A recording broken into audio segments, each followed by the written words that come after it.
जब देवी की यात्रा मालेगांव शहर होकर जा रही थी उस वक्त आगरा रोड पे बस स्टेशन के करीब पर जो हादसा हुआ था उस वाक़ये को लेकर जो है पुलिस ने 5 अप्रैल को एफआईआर दाखिल की थी। 427 राइट के सेक्शन वगैरह के हिसाब से पुलिस ने फरियाद दाखिल की थी। आज उस केस में जो है पुलिस ने 3 आरोपी को गुना नंबर 62/2023 में 2 दिन पहले कोर्ट में हाजिर किया था। उस वक्त पुलिस यहाँ पे जो मौजूद जज साहब है निमसे साहब ने उनको 2 दिन की पुलिस कस्टडी दी थी।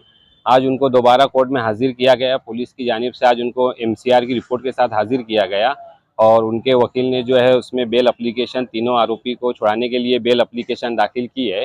आज हमने उसमें जो है हमारे जो सीनियर एडवोकेट है अब्दुल अजीम खान, उनके तवस्सुत से मोहम्मद मुस्तकीम डिग्निटी साहब जो है उसमें हमने इंटरविनल का एप्लीकेशन जो है दाखिल किया है। हम उसके अंदर जो है उनकी बेल एप्लीकेशन है वो अपोज कर रहे हैं, क्योंकि पहले पुलिस ने इसके अंदर 153 ए और 120 वो की जो कलम है वो लगाई नहीं थी।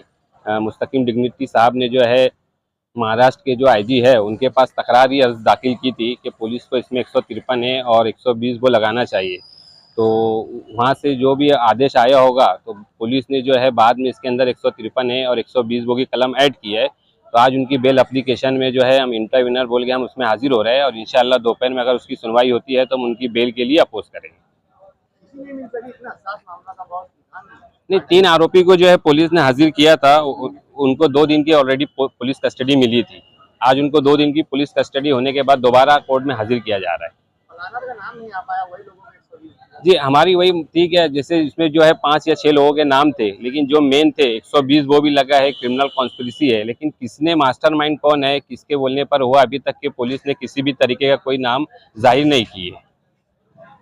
AHC academy Malegaon NEET JEE की बेहतरीन तैयारी IIT टीचरों के साथ एकेडमी की ओर से स्टडी मटेरियल भी एडमिशन ओपन। अब होगी सपनों की उड़ान पूरी। छत्रपति शिवाजी महाराज के पुतले के सामने महेश नगर मालेगांव। मालेगांव शहर में 1 अप्रैल को जो यात्रा निकली, हमेशा से ये गढ़ की यात्रा अमन के साथ निकलती थी, भाईचारगी के साथ निकलती थी। मगर पीछे हम देख रहे हैं कि 2-3 साल से जानबूझकर कुछ सरपसंद अनासिर जो सियासी हैं, जो मालेगांव आउटर के बड़े लीडर हैं, उनके लड़के इस तरफ से 40 गांव फाटे पर जाते हैं और जब उस तरफ से आते हैं तो ऐसी हरकत होती है जिससे शहर के हालात, जो पुरअमन हालात है, वो खराब हो। और ऐसा ही वाक़या 1 अप्रैल 2023 को हुआ। हमने उस वक्त ही कहा कि ये जो तरीक़ाकार है इस तरफ से उस तरफ जाने का, ये हमारी समझ में नहीं आता। पुलिस सख्त से सख्त कार्रवाई करे। 4 दिन के बाद पुलिस ने एफआईआर लिखी, मगर उस एफआईआर में या तो जानबूझ के गलती की गई या उनसे अनजाने में गलती हुई हो, जो भी गलती हुई। इस तरह की एफआईआर थी कि साकरी के बजरंग साउंड पर जो एफआईआर की गई थी वो गलत थी, क्योंकि साकरी के जिस मालक का नाम था उसने उसका अपोज किया कि मैं रात में, मेरा वहाँ पर साउंड नहीं था, मैं दिन में ही मालेगांव क्रॉस कर चुका था। हमने उस वक्त वो पूरी एफआईआर का पंचनामा आवाम के सामने किया। हमारा मकसद सिर्फ ये था कि पुलिस कानून के दबाव में काम करे। कोई भी एजेंसी है वो कानून से बड़ी नहीं है, कानून ही सबसे बड़ा है और कानून के हिसाब से काम होना चाहिए। और हमने उस वक्त उसमें पूरी डिटेल दी कि पुलिस किस तरह से गलत तरीके से एफआईआर रजिस्टर की है, उसे क्लियर करे।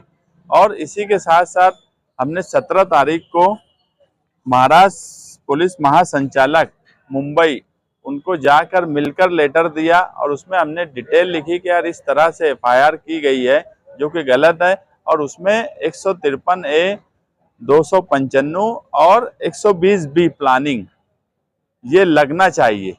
उसके बाद कहीं ना कहीं अभी जो 27 अप्रैल को 3 लोगों को अटक किया गया, 2 दिन की पुलिस कस्टडी मिली, आज उनको वापस हाजिर किया गया और उनको मजिस्ट्रेट कस्टडी हुई। और उसी के उसमें हमने आज मैंने खुद इंटरविनर हुआ, एडवोकेट अजीम खान साहब, एडवोकेट तौसीफ साहब के थ्रू मैंने बेल एप्लीकेशन अपोज हो और जज के सामने उस वक्त क्या हुआ था, क्या वीडियोस हैं, क्या फोटोज हैं, वो सबके सब जज साहब के सामने आना चाहिए। इसलिए इंटरविनर हुआ, क्योंकि कोई भी चीज हो, अभी सुप्रीम कोर्ट का करण का मामला है कि सुप्रीम कोर्ट ने बोली कि यार हेड स्पीच और इस तरह से कॉन्स्पिरेसी करके कोई चीज जो भी लोग कर रहे हैं उन पे सख्त से सख्त कार्रवाई होना चाहिए। और उसी में ऐसा भी कहा गया कि अगर इस तरह की कोई हरकत की जाती है तो कोई आम आदमी भी उस पर ऑब्जेक्शन ले सकता है। मैं मालेगांव के शहरी होने के नाते और इस तरह का वाकया दोबारा ना हो, इसलिए हम जिस तरह से कानूनी लड़ाई है वो भी लड़ रहे हैं और ऊपर जाने की बात होती है वो भी करते हैं। हमारा मकसद है कि ये शहर में अमन रहे, पुलिस अपना काम ईमानदारी से करे और इसके बाद किसी भी किस्म की इस तरह की सरपसंदी ना हो जिससे शहर के हालात खराब हों। मगर बड़े अफसोस के साथ मुझे ये कहना पड़ता है कि इस शहर में ना ही सियासी दबदबा बचा और ना ही पुलिस का दबदबा। हमारा मकसद सिर्फ ये है कि शहर में आवाम का दबदबा रहे, शहर में पुलिस का दबदबा रहे। कानून से बड़ा कोई नहीं हो सकता।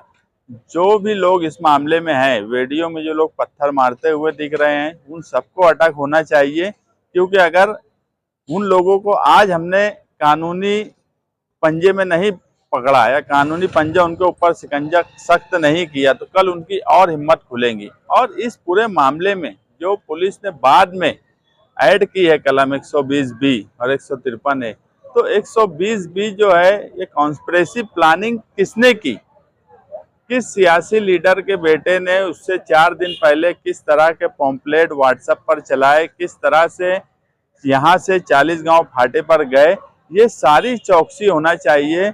जो बजरंग साउंड है जिसके 10:05 पर उस तरफ से आने के बाद ये पथराव और दूसरे वाकयात हुए, उसमें कई दुकानों पर पथराव हुआ, कई लोग जख्मी हुए। तो इन सारे मामलात में जो प्लानिंग किया है, जिसने बजरंग साउंड को पैसा दिया है, मैंने इससे पहले भी बोला कि 12 नवंबर के मामले में जिस अब्दुल रहीम पुकारे वाले को 200 रुपया दिया गया था उस पर भी कार्रवाई की गई थी। और बजरंग साउंड को 20,000 रुपया किसने दिया उस पर भी कार्रवाई होना चाहिए। और इस पूरे मामले में जो लोग भी इन्वॉल्व हैं उन सब पर कार्रवाई होना चाहिए। अभी मैं ये बात मानता हूं कि पुलिस ने जो कलम ऐड की है 153A और 120B, ये इसके लिए मैं पुलिस का शुक्रिया भी अदा करता हूं।